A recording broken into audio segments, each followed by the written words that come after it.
Le monde est sous surveillance. Sida, Ebola, Covid, grippe porcine ou grippe aviaire, variole du singe sont surveillées de près. Ces maladies transmises de l'animal à l'homme sont appelées les zoonoses. Ces zoonoses peuvent être virales ou bactériennes.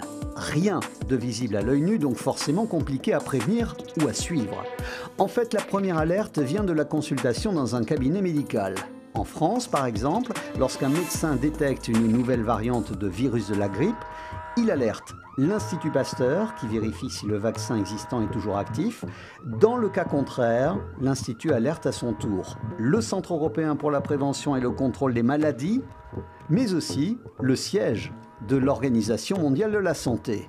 Le réseau d'alerte et d'action en cas d'épidémie est mis à contribution et lance l'aide à la production de vaccins et une campagne de vaccination. Mais avant d'en arriver là, beaucoup de chercheurs estiment qu'il faudrait commencer par la préservation de la nature. À force de détruire l'habitat des animaux sauvages, l'homme abat les barrières naturelles qui séparent cette faune sauvage des élevages et de lui-même. Et il y a urgence. Des experts estiment qu'il y a à ce jour 1,5 million de virus chez les animaux qui n'ont pas été découverts.